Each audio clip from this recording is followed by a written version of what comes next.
আবারও সবাইকে স্বাগত জানাচ্ছি। এই লেকচারে আমি কোণের ধারণা নিয়ে আলোচনা করব, যেটা আমি গত লেকচারে করছিলাম। তো আমি যে জায়গাটা শেষ করেছি সেটা হচ্ছে যে আমরা দেখেছি যে দুটো সরল রেখা যখন পরস্পরকে ছেদ করে তখন তারা আসলে কোণ তৈরি করে, এবং আমরা আরো জেনেছি যে এই কোণ সমান এই কোণ হয় এবং এই কোণ সমান এই কোণ হয়।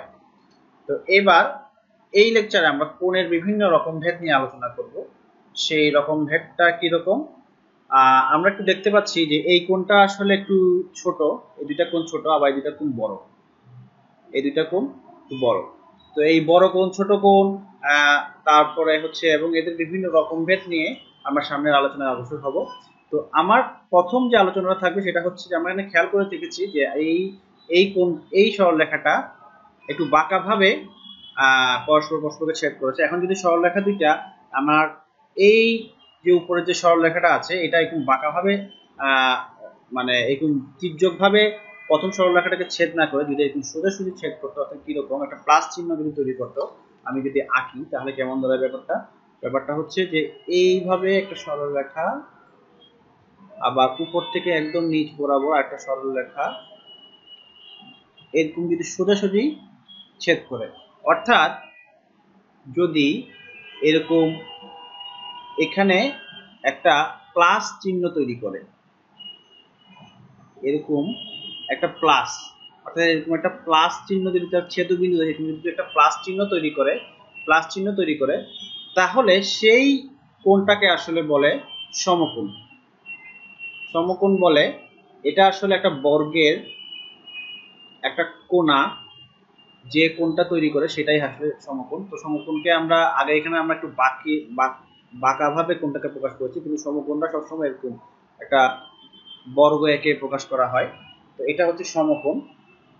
তো এটা হচ্ছে একটা এক সমকোণ, এটা যেমন এক সমকোণ, এটাও এক সমকোণ, এটাও এক সমকোণ, এটা এক সমকোণ, অর্থাৎ পরস্পর লম্বভাবে যদি ছেদ করে তারা সমকোণ তৈরি করে। অর্থাৎ এই সরলরেখাটা সোজা করে আঁকি, এই সরলরেখাটা যদি অন্য একটা সরলরেখাকে এরকম লম্বভাবে ছেদ করে, তা আমার লম্ব আসলে ঠিকঠাক মতো হয়নি, তো বুঝে নিতে হবে যে আমি আসলে লম্বই আঁকছি, আমার খালি হাতে আঁকতে একটু সমস্যা হচ্ছে।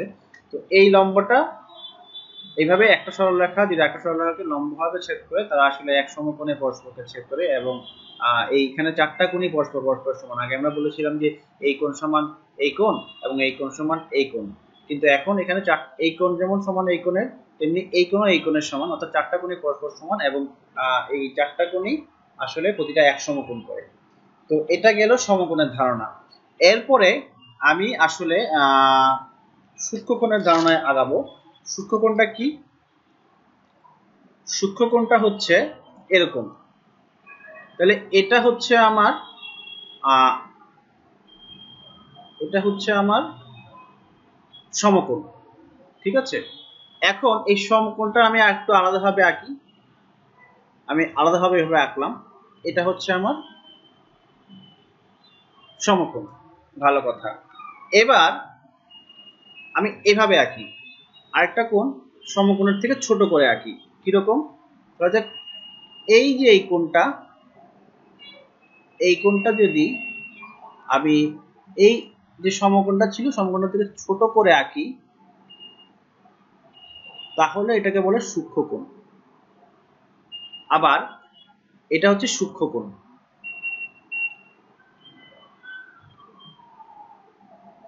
সূক্ষ্মকোণ। আবার আমি যদি আরেকটা কোণ আঁকি, এটা হচ্ছে এরকম, যেটা কিনা এই সমকোণের চেয়ে বড়,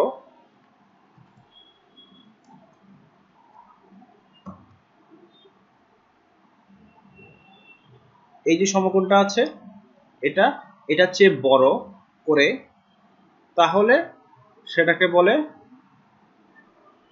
স্থূলকোণ।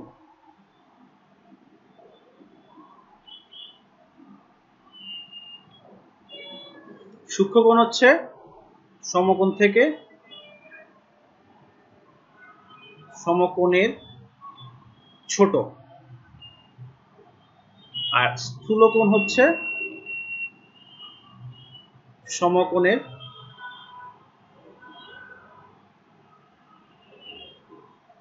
চেয়ে বড়। অর্থাৎ আমি যদি পাশাপাশি সবগুলো কোণকে আঁকি তাহলে কেমন দাঁড়ায়, ধরা যাক এটা আমার সমকোণ, সমকোণকে এরকম বর্গের চিহ্ন আকারে প্রকাশ করা হয়। তাহলে আমি যদি এটা হচ্ছে সমকোণ, সমকোণ, এরপর সমকোণের চেয়ে ছোট করে যদি আমি একটা কোণ আঁকি, ছোট করে আঁকতে হবে, সমকোণের চেয়ে ছোট করে যদি একটা কোণ আঁকি তাহলে এটা হবে আমার সূক্ষ্মকোণ, সূক্ষ্মকোণ। আর এই সমকোণের চেয়ে যদি বড় করে একটা কোণ আঁকি তাহলে সেটা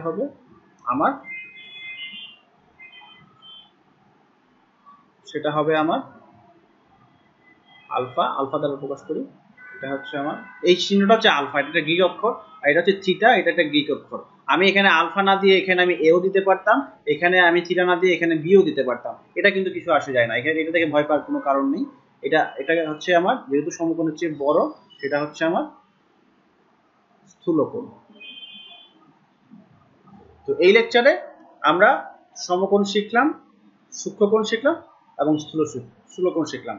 আমি সামনের লেকচারে আবার একটু কোণ সম্পর্কে বলবো এবং কোণ সম্পর্কে যাবতীয় আলোচনা আমি পরবর্তী লেকচারে শেষ করব।